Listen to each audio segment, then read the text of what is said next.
I told the world, contrary to your claims, that Iraq had no connection to the atrocity on 9/11/2001.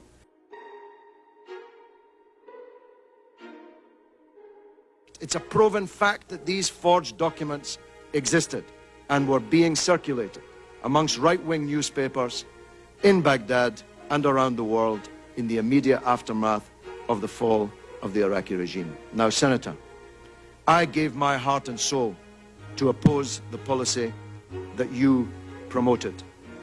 I gave my political life's blood to try to stop the mass killing of Iraqis by the sanctions on Iraq, which killed 1 million Iraqis, most of them children.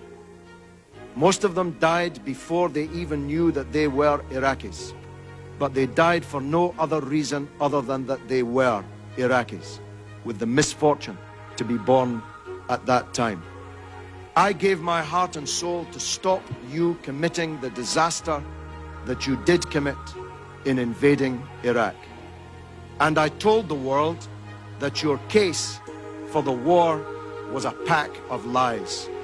I told the world that Iraq, contrary to your claims, did not have weapons of mass destruction. I told the world, contrary to your claims, that Iraq had no connection to Al-Qaeda. I told the world, contrary to your claims, that Iraq had no connection to the atrocity on 9/11/2001. I told the world, contrary to your claims, that the Iraqi people would resist a British and American invasion of their country, and that the fall of Baghdad would not be the beginning of the end, but merely the end of the beginning. Senator, in everything I said about Iraq, I turned out to be right, and you turned out to be wrong. And 100,000 people have paid with their lives. 1,600 of them American soldiers sent to their deaths on a pack of lies. 15,000 of them wounded, many of them disabled forever on a pack of lies.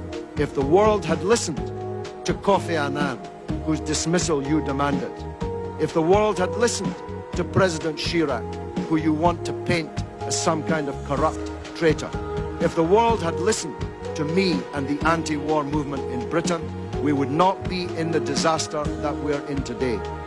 Senator, this is the mother of all smokescreens. You are trying to divert attention from the crimes that you supported, from the theft of billions of dollars of Iraq's wealth. Have a look at the real oil for food scandal. Have a look at the 14 months you were in charge of Baghdad, the first 14 months, when $8.8 billion of Iraq's wealth went missing on your watch.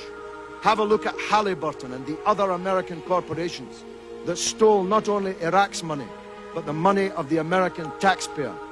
Have a look at the oil that you didn't even meter, that you were shipping out of the country and selling, the proceeds of which went who knows where. Have a look at the $800 million you gave to American military commanders to hand out around the country without even counting it or weighing it.